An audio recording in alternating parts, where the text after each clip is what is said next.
Good morning, students, to all of you. So today we are going to do activity 3.11 of chapter metals and non-metals. So what is going to happening over there in this activity 3.11? Actually, now they are going to discuss that how the metals are reacting with the acids. Students, whensoever we are talking about the metal and their reaction is here with the acid, just always remember one thing: there is always production of hydrogen gas plus salt. Just remember one thing, that there is always production of the hydrogen gas whenever metals are reacting with the acids. Okay, now regarding this only, beta, we are going to do one activity. One activity is here, that is activity 3.11.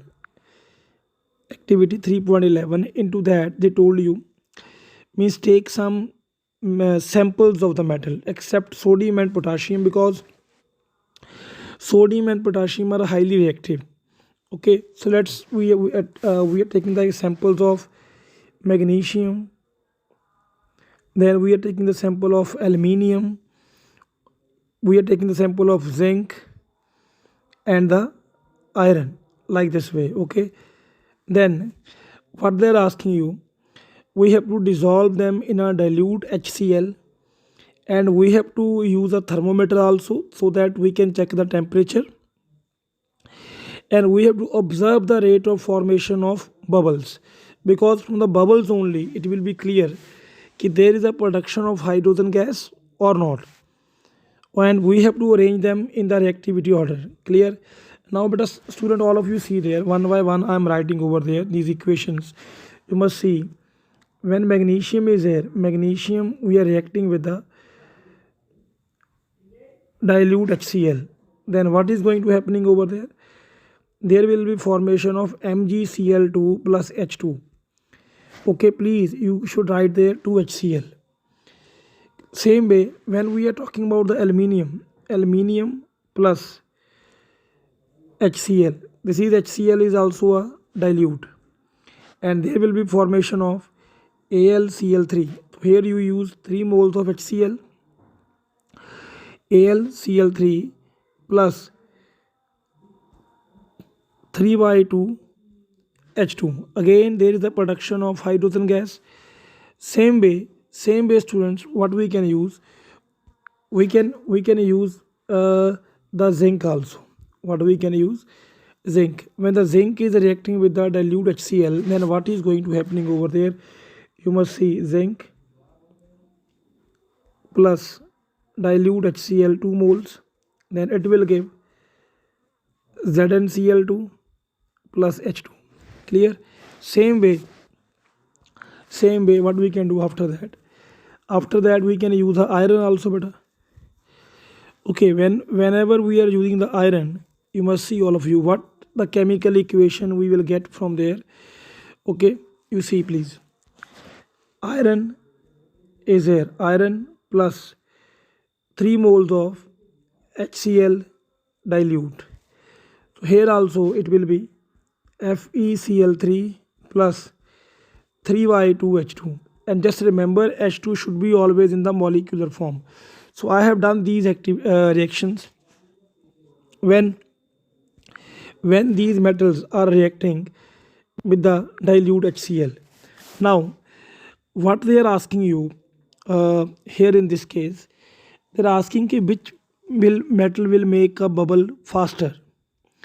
Actually beta, when we have seen the bubbles formation, you will find out that it will be very fast in the magnesium, then it is aluminium, then zinc, at the end it is iron. Clear? So bubble formation will be maximum in the magnesium. It means magnesium is maximum reactivity from these 4 of the metals. Clear? And if you will see the coppers, in the copper beta, no bubbles will be formed. In the copper, no bubbles will be formed because of its reactivity is very low, and so that the temperature in the copper also will remain same. There will be no change in a temperature. So we can show that copper will not react copper will not react with the dilute HCl. Is it clear? Then after that, student, after that we are having next one is there. Now what they are saying, this is very important part that you can write in a note.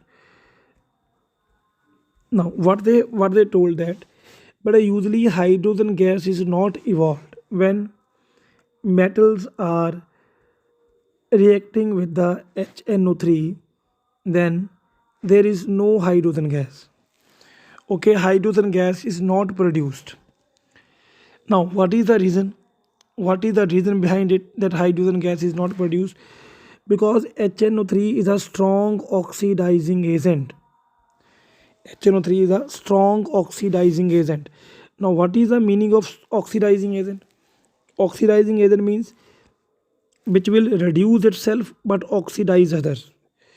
Oxidizing agent means which will reduce itself but oxidize others. So what they are saying what the H2 gas we are producing over there, what we are producing there, if H2 gas we are producing over there, it oxidizes the H2 produced to the water and itself get reduced any of the nitrogen oxide. Means at this HNO3, just listen very carefully my point.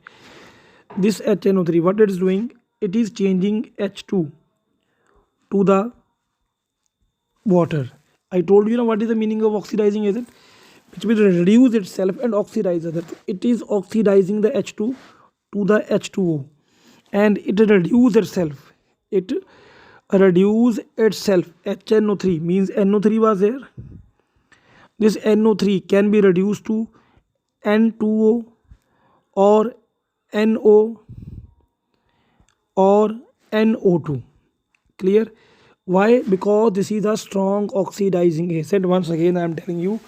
So what the hydrogen gas is producing over there, it is changing to the water, and nitric acid itself is by the reduction only, by the reduction only changing to N2O, NO or NO2. H2 is changing to H2O by the oxidation.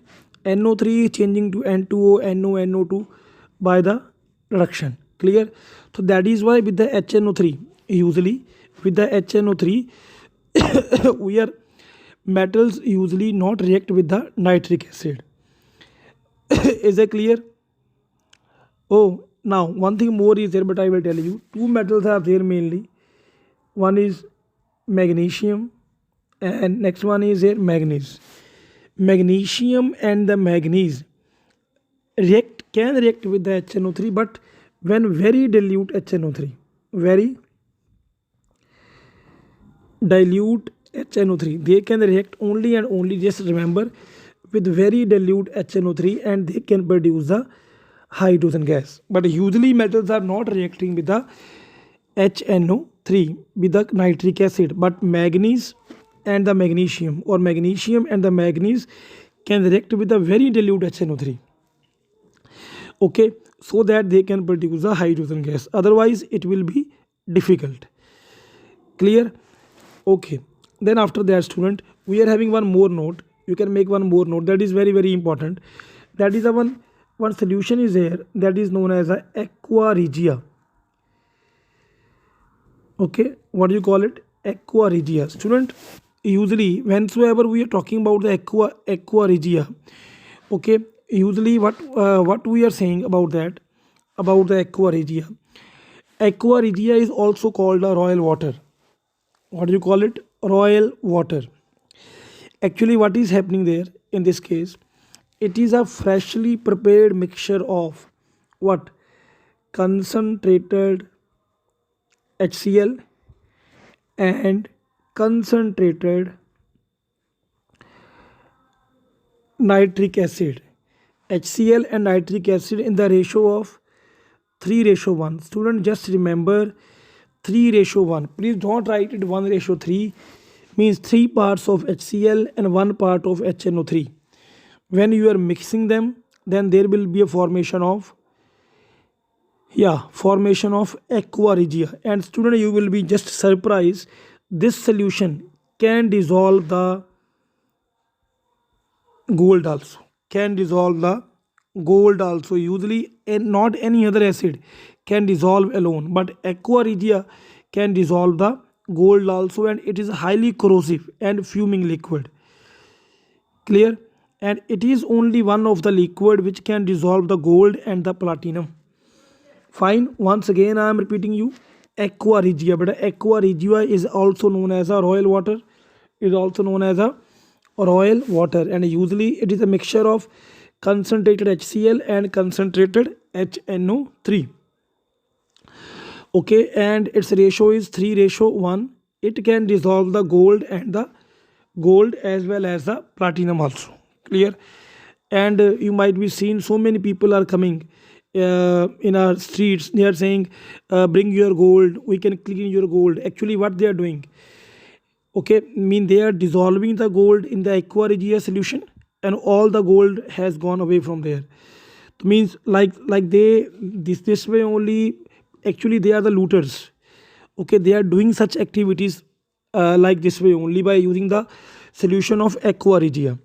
Okay students, I hope you are getting my point. So this was a we have done in this portion of video, how the metals are reacting, with the acids, and what is the use of aqua regia, all the things. Thank you very much to all of you.